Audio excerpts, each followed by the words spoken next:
times are tough. Prices are too high. Families are facing a cost of living crunch.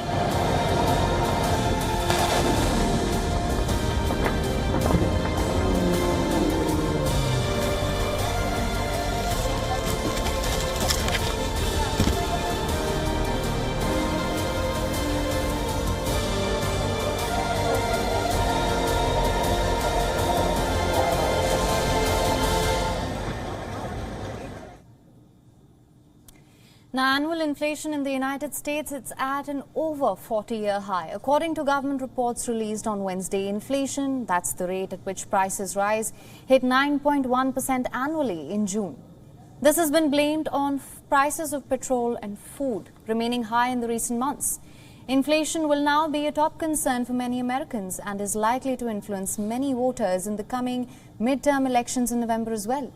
U.S. petrol prices hit record highs last month, averaging above $5 per gallon. The latest data has led to predictions that the U.S. Federal Reserve Bank will hike interest rates once again later this month. Some experts believe that the central bank can raise rates possibly by 100 basis points this month. The U.S. annual inflation rate is now at its highest level since November 1981, having risen from 8.6% back in May. The Fed has been very clear that they're going to go out and try to be aggressive up front earlier on over the next couple meetings, as opposed to waiting later in the year. And so I think that this doesn't directly affect their plan. Their plan is, they're going to go out and raise interest rates probably by another 75 basis points at their next meeting.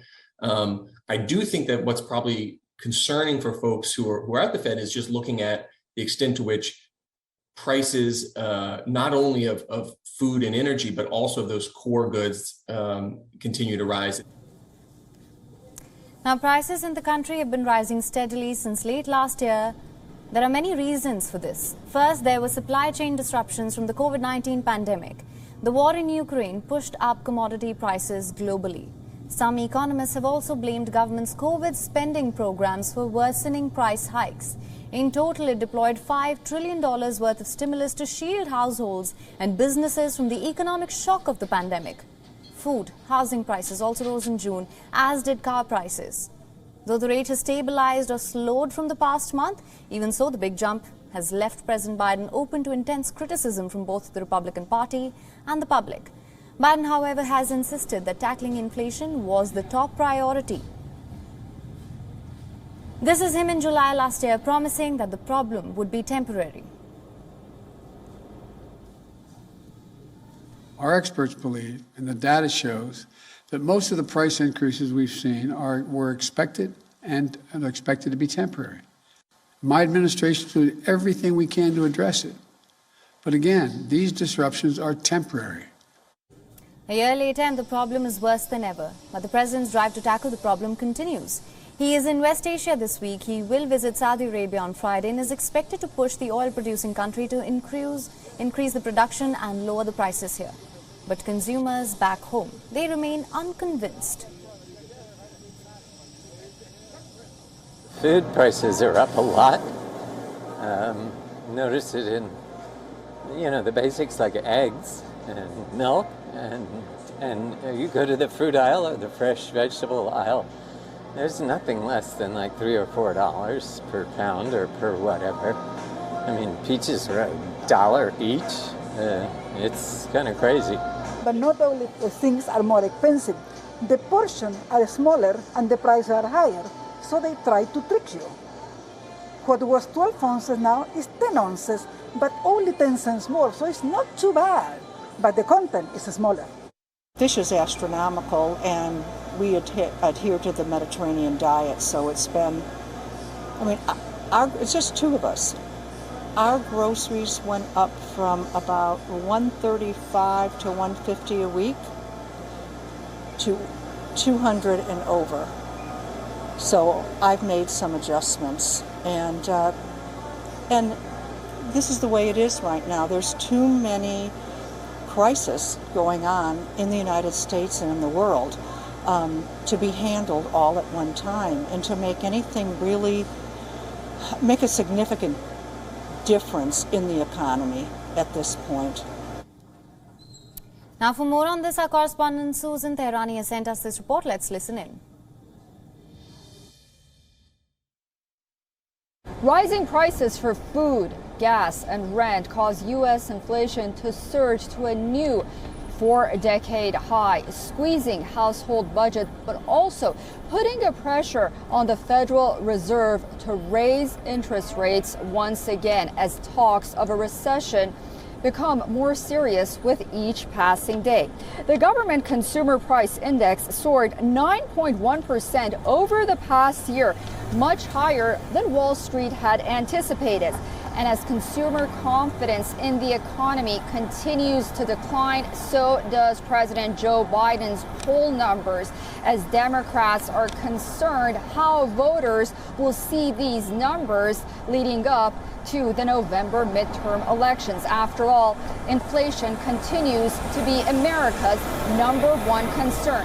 Still, some economists are optimistic, saying that perhaps inflation has already reached its peak. For example, gas prices in mid-June were $5 a gallon. On Wednesday, they were $4.63. Still a lot higher than last year, but lower than mid-June. Susan Tehrani reporting from New York for WION. World is One. And for more on this, we're also now being joined by Andrew Ferrer, CEO of Ecognosis Advisory, for more insight on this. Thank you so much for joining us on this broadcast. Now, at this point, my first question to you is it safe to say that the U.S. Federal Reserve will raise interest rates again soon? Or perhaps the real question here is by how much? What are your thoughts? The answer to both of them is yes, to the extent that I do believe when the Fed says something, I have no reason to doubt about it. And in all probability, they may avoid going for a 75, unless they're absolutely certain that inflation keeps accelerating. It's very important. If there is any doubt that it might be reaching a peak, perhaps they will go for a 75 as opposed to 1%. But I do expect that interest rates will increase. However, and that's a huge however, if I may continue, it is absurd to expect that increases in interest rates are going to bring down petrol prices. Now, in the 9.1% increase in the CPI for June, about 7.5%, okay, out of the 9.1%, 7.5% was caused by petrol prices. How increases in interest rates going to bring this down? And also you mentioned food. Food was almost irrelevant. It was about 1% in the increase of 9.1%. And again, even if it was food, how on earth increases in interest rates will affect this? You know, I'm in despair to really understand the reasoning of the Fed aggressively increasing interest rates when it has nothing to do with domestic demand. Right. Well, interesting point there. And at this point, by your analysis, what are the chances of a recession hitting the United States, if at all, by the end of this year or the next year? And if that happens, what would its impact be on the rest of the world? I'm going to be a little bit pedantic here. Recession doesn't mean anything. What it means, that the economy is slowing down. It is. The recession actually agreed means 2 quarters of GDP growth, back to back, quarter on quarter, negative. Quarter on quarter are uselessly meaningless statistical devices. But never mind, that's the agreement. So if you're asking me, are we going to see a recession as agreed? The answer is no. Now, are we going to see a deceleration in the economy? Well, we're already seeing this. In other words, if I see industrial production, exports, in particular, expectations, they're all pointing downwards. But flighting around the expression, is there going to be a recession and what's going to be the impact of this on us, depending who is us, individual economies, individual countries. In the case of India, for example, which is an economy which is completely domestically driven, exports play a very, very small percentage in adding to the GDP growth. A recession in the United States should have effectively very little effect. If I look at China, I will tell you exactly the same. China is a domestically driven economy. And incidentally, both China and Japan, 2 of the 4 biggest economies in the world, do not have problems with inflation. We are obsessed with inflation in the States. Japan doesn't have a problem with inflation. On the contrary, they want more. Read my lips. They want more inflation, not less. It's a strange world. I completely agree with you. Right. All right. And also, how do you assess the role of Russia-Ukraine war? And President Biden will be in Saudi Arabia on Friday. Is there any expectation that something will emerge from this visit vis-a-vis oil production? Well, oil production, yes, it will be useful because Russian gas exports are being clamped. And if they're going to clamp also on oil, it will be a good idea if we have some alternatives into that. But it must be remembered, oil is not used for energy in terms of electricity. Nobody burns oil to produce electricity. Oil is primarily used for transport. Okay, because this is lost in the discussion. Oh, oil prices are going to go up. It means that my electricity bills are going to go up. No, they won't. What produces electricity is coal and gas. And prices of gas have been actually coming down, not Russian gas, and the same thing with coal, be that as it may. What's happening with Ukraine? Yeah, as long as the war continues, we will continue to have the questions and the issues about the Russian gas and Russian oil, and this most definitely did affect prices, particularly in the European Union. I'm not saying there is no inflation. I'm saying there is a big inflation, but not everywhere. And of course, also in terms of supply constraints, particularly in the case of food. Right. Well, Mr. Andrew Ferris, thank you so much for joining us with your analysis and your insights of the situation. It's a pleasure. Thank you.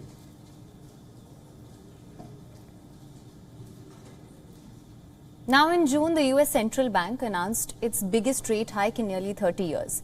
Economists say another hike is coming. The consequences will be felt in nearly every corner of the economy. From the United States and abroad, here are 5 ways that the US rate hikes impact ordinary citizens. The immediate impact is in the United States, where borrowing will become more costly. Things like credit cards, student loans, other debts will become expensive. For example, the average rate on a 30-year fixed home loan has risen to nearly 6%. It's the highest level since 2008. For the person buying a median-priced home in the United States, this means that monthly payments, they've gone up by about $600 since the start of the year.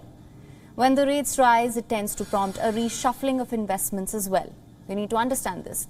For those with money in the stock market, this has meant seeing a sharp slide in the value of their investments. Stock markets have plummeted worldwide. The S&P 500 sunk over 20% since January. Nasdaq shed nearly a third of its value. Prices of risky assets like cryptocurrency have dropped. As demand cools, it also puts an end to the booming post-pandemic labor market. Several giant companies have announced either they've halted hiring or they have laid off workers. For example, companies like Uber and Amazon, Walmart, Spotify, Google, they've announced plans to slow or halt hiring.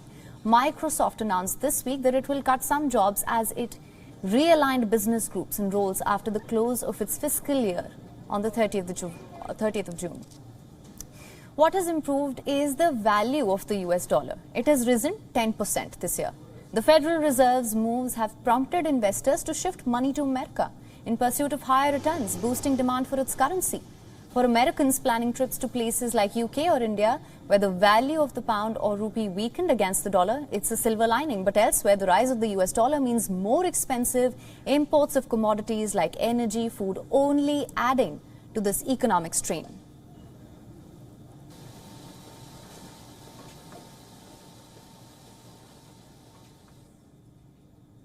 Now, it's not only the United States which is reporting high levels of inflation. Countries across the world are reporting it too. We begin with Turkey.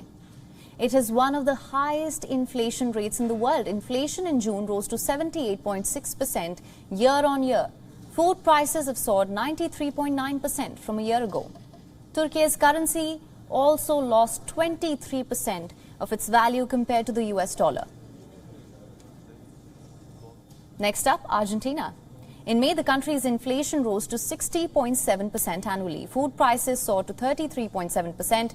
In the first 5 months of this year, Argentina's central bank has said that inflation in the country may hit 73% by the end of 2022. Then, the United Kingdom. Inflation touched a 40-year high in May. Inflation is rising in the UK. The Bank of England said that inflation may peak at 11% in 2022. In South Korea, inflation is at a 24-year high. Petroleum products prices have jumped 39.6% in June, and the country's central bank raised key interest rates 5 times since August last year.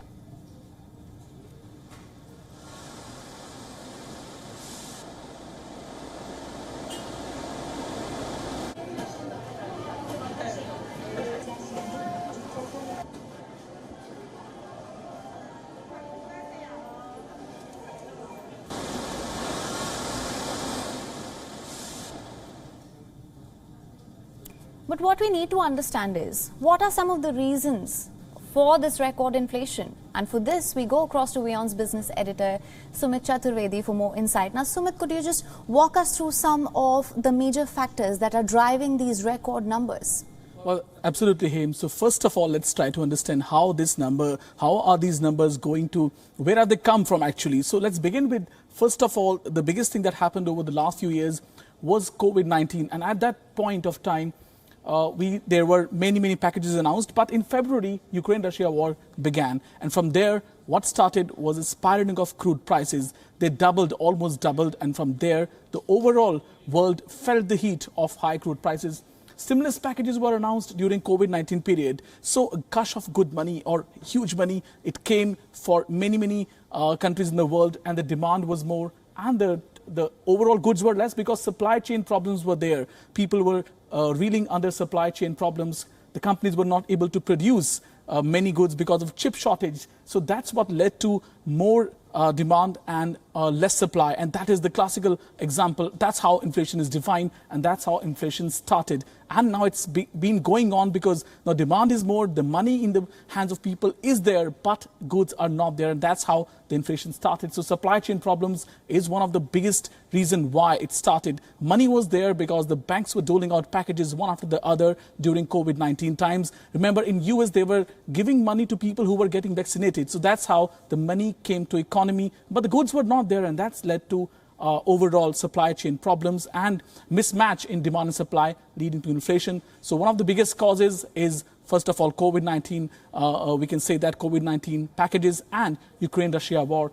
And quick recovery in demand, that's what people did not anticipate. There was revenge travel, revenge buying, revenge shopping. So people were out with money, but there were no goods, and that's what has led to inflation, the record high inflation we are talking about day and night nowadays. Back to him.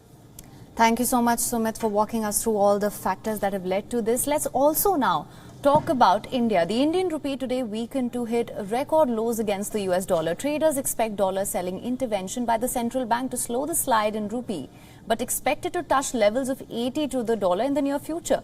Government data showed today that India's annual wholesale price-based inflation kept above 15% in June, but the slight easing from the prior month's three-decade high of 15.88% strengthens prospects for more rate hikes next month by the central bank. And for more on this, once again, we're joined by Sumit Chaturvedi, WION's business editor. Now, Sumit, we have to talk about the impact of inflation on India and what are the measures that are being taken to tackle this? Let's begin by two big data numbers that have come over the last 1 week. CPI, the numbers came 7.8% for June. It is better than what was expected. It has cooled down, in fact, but it is still not in the range of 4 to 6% of RBI's tolerate zone. Today, WPI numbers, the wholesale price index numbers have come. They're 15% and they're cooled down, but still not up to the benchmark of RBI. So India, yes, it has been impacted, inflation still high here, but there are certain positive factors that are playing for the economy here as well. As far as oil is concerned, India is equally damaged by the high oil prices because India imports 80% of the crude demand for itself. That is what has led to record high inflation in India as well. But yes, the government has taken a number of steps over the last few months, beginning with first cut in excise duty on petrol and diesel. Later on, overall, the wheat exports were banned. There is restructuring of duty on certain metal items like steel. So all this has led to certain kind of bringing down some kind of inflationary pressures. But yes, the common man is being now damaged more than ever by inflationary pressures. Inflation in overall, we can say that the household items has jumped. The normal day-to-day commodities have jumped. So that is what is leading to the pressure on a common man. And India is not clearly aloof from the world when it comes to inflationary pressures. Yes, in US it's high, but interest rates are being risen there as well. In India also interest rate hikes have come. So inflation is one of the biggest problem for India's central bank also, which is now going to raise interest rates one more time after successively it has raised interest rates over the last few meetings. So India is clearly not aloof from the world when it comes to global inflationary pressures. We are also reeling under all this. We have seen the rupee also now sliding every day today. It touched nearly 80 to $1. It has been coming down from the last 4 days. The markets here are crashing as well since the Russia-Ukraine war started, but inflation is also one of the reasons why it is crashing. One of the reasons why inflationary pressures leading to some kind of glutton economy is that the interest rates are being risen by RBI, which is leading to less investments by corporates and into more new investments. And that's all leading to the problems in the economy. And as the world is getting into kind of recession mode, India is still better, we can say that, but still not completely insulated from all these dangers. Right.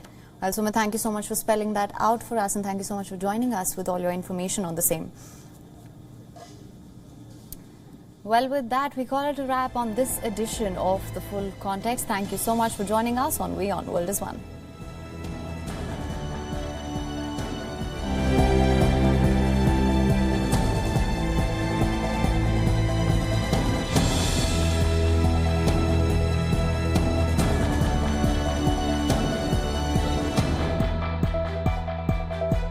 WION is now available in your country. Download the app now. Get all the news on the move.